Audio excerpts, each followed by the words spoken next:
If you're considering buying a used Zero motorcycle, here are a few shopping tips to consider. There's just no getting around the fact that electric motorcycles like the Zero SRF are expensive.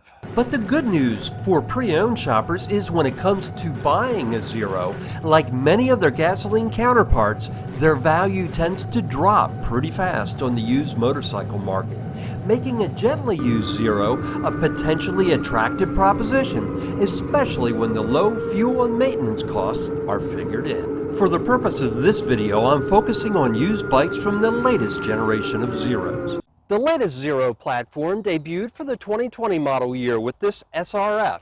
Since then, it's expanded to the SRS Sport Touring model, the SR, which is now basically the base model of this bike, and most recently to the DSRX Sport Touring Adventure model. Zero also offers a variety of lower price models based on earlier platforms, but those bikes are topics for another day. When considering a used Zero, perhaps the most important thing to try to figure out is its battery health. Unfortunately, the health of a used Zero's battery is tough to evaluate without special equipment, but there are definitely some questions you can ask to try and get some clues about the overall health of a battery that will serve you well when you're considering a used Zero. When you're heading out on a test ride, set the bike's trip odometer to 0. If you don't know how, ask the owner to reset it for you. When you're out for a test ride, take notice in the gauge cluster at how fast the battery percentage drains in relation to the miles ridden. If you're riding the bike in mild or warm temperatures at speeds of 55 miles per hour or below, expect to see a range loss of roughly 1% per mile if it has the 14.4 kilowatt hour battery. If the percentage loss is much higher than that, it might be a sign of a battery that's had a hard life or is degrading faster than usual. If you're leaning hard into the throttle during the test ride, then this idea won't work since you'll naturally be chewing through the charge at a much faster rate. Batteries are also sensitive to temperature, so if you're riding on a cold day, expect lower range. Ask the Zero owner about their charging habits. If the owner always charges to 100% and leaves the bike sitting for days or weeks at a time plugged in, then the battery might have had a harder life.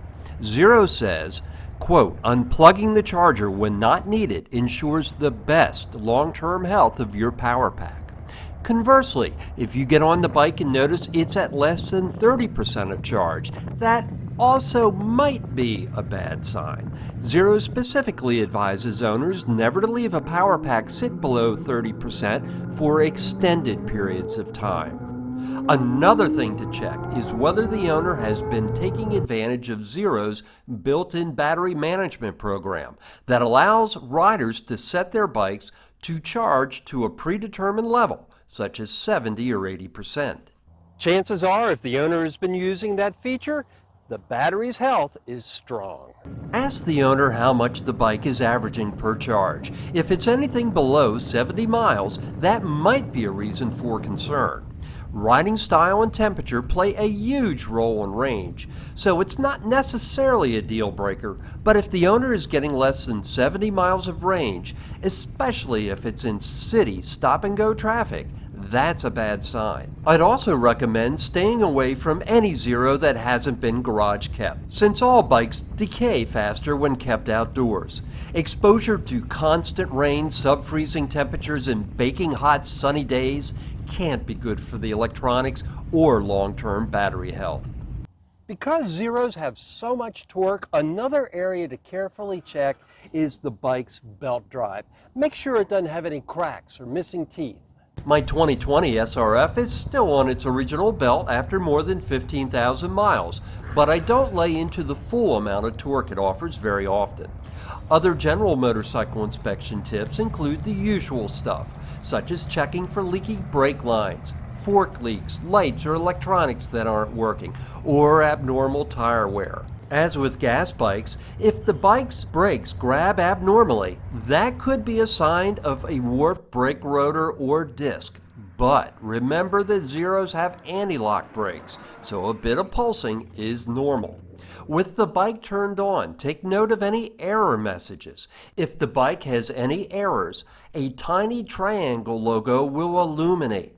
If you see the triangle, you'll want to use the bike's mode function to navigate to data, then errors, and jot down the error code or codes showing. If the owner can't explain the error code, don't worry, you can look it up on your smartphone or online. Links to Zero's owner's manuals, which have error code references, are in the post at evrider.tv and in the description field of this video on YouTube. You'll also find a link to error code meanings from zeromanual.com, which is a great resource wiki put together by owners. Zeros come standard with a level 1 and level 2 charger. Make sure that the owner still has the adapter for level 2 charging. You'll want to verify the bike spools up properly when plugged into charge. If for any reason it doesn't power up within a few seconds, it may be a reason to walk away on the spot, unless it's a case of the owner having set up an off-peak charging profile. If the owner has set up a profile, ask the owner to disengage it so a charging check can be done. When it comes to used SRF and SRS models, be sure to confirm what you're getting.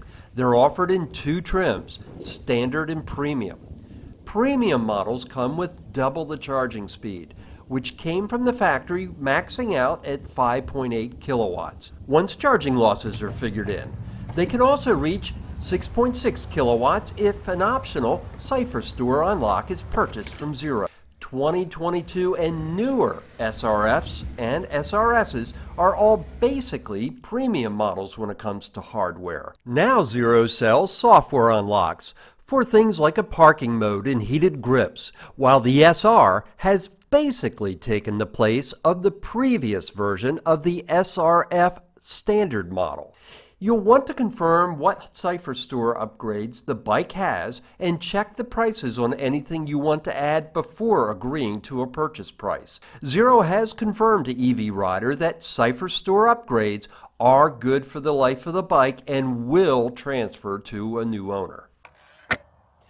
Another thing to know before buying a Zero is if there is a dealer in your area. While any competent service technician should be able to handle things like a tire swap, when it comes to Zero-specific parts and electronics, that's likely going to require a dealer. Although Zero did tell me it does partner occasionally with independent repair shops to support individual repairs. You'll find a dealer locator in the post at evrider.tv. You'll get most of your firmware updates over the air, but some owners, including me, have seen updates fail to install occasionally, requiring a visit to the dealer to keep your bike up to date. The good news is that you should be visiting the dealer much less often with the Zero as compared to gas bikes, since there is no coolant, oil, or filter changes, or a need to mess with stuff like clutch, chain, and valve adjustments. If you've got any questions about Zero motorcycles, go ahead and post them in the comments, and I'll do my best to answer it or try to track down an answer, or at least point you in the right direction.